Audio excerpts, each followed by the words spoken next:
directive européenne de 2000 sur l'égalité raciale, une directive européenne de 2000 sur les discriminations en matière d'emploi, une directive de 2004 sur la liberté de circulation, une décision cadre de 2008 sur l'harmonisation des législations en matière de lutte contre le racisme.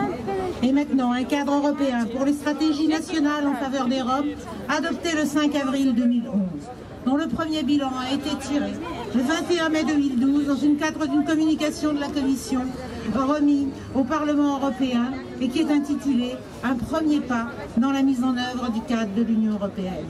À cela s'ajoutent les fonds européens, plus de 26,5 milliards fléchés pour l'inclusion sociale pour les années 2007-2013, soit près de 7 milliards chaque année, certes à répartir entre les 27 États membres. Ce sont essentiellement ce que l'on appelle les fonds structurels, et plus particulièrement le Fonds social européen. À ce titre, la France reçoit chaque année 700 millions d'euros. Pour la période 2007-2010, ce n'est qu'un tout petit million qui a été consacré aux Roms au sens général du terme, c'est-à-dire sans distinguer les Français des autres Européens, y compris donc les Roms français, ceux qu'on appelle les gens du voyage. Et sur ce million, seulement 3 projets consacrés à l'intégration des Roms qui viennent d'ailleurs. Et en parallèle, je pense qu'il faut mettre les 11 millions d'euros consacrés chaque année à l'expulsion des Roms. 1 million pour l'intégration, 11 millions pour les expulser. Alors, pourquoi l'Union européenne a-t-elle mis en place un tel arsenal juridique? Parce que les Roms sont la plus importante communauté culturelle discriminée en Europe. Ils sont effectivement 10 à 12 millions qui vivent sur le continent. 6 à 8 millions sur le seul territoire de l'Union européenne. Tous citoyens européens, répétons-le. Ils sont les plus pauvres parmi les plus pauvres. Ils sont les principales victimes des conséquences de l'aggravation de la pauvreté. De 2008 à 2012, le taux de pauvreté dans l'Union européenne est passé de 18 à 25%. Ils sont en plus particulièrement victimes d'agressions raciales.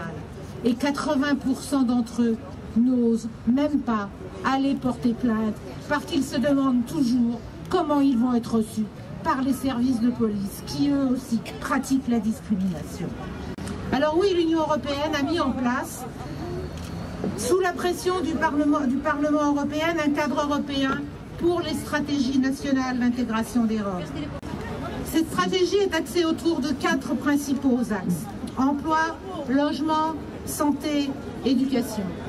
Ce n'est pas suffisant parce que ce n'est pas une stratégie globale, mais ce sont les 4 droits les plus fondamentaux qui devraient être garantis pour tous et pour tous si l'Union européenne et ses États membres étaient fidèles à leurs engagements et leurs discours en matière de droits de l'homme. Et la France brille par son absence, sauf sur l'adhésion aux objectifs généraux. Ce n'est pas très étonnant quand on a lu le document remis par la France dans lequel on peut lire, écoutez-moi bien, que les Roms en France disposent des dispositifs de droit commun. Ils ont osé écrire ça dans les documents remis à l'Union européenne. Il y a effectivement un hiatus entre les discours et les actes. Pourquoi? Parce que la Commission refuse d'agir dans ce domaine comme elle sait le faire dans d'autres domaines et notamment en matière économique. Elle se contente toujours de la réponse des autorités gouvernementales au nom du sacro-saint principe de subsidiarité par laquelle la Commission estime que les États membres seuls peuvent agir et qu'elle n'a pas de compétences propres, en oubliant qu'il y a un article des traités européens qui dit que quand les États membres sont en matière de carence, elle peut se substituer aux États membres. Alors, pour conclure, j'ai envie de vous dire, je vais faire un rêve.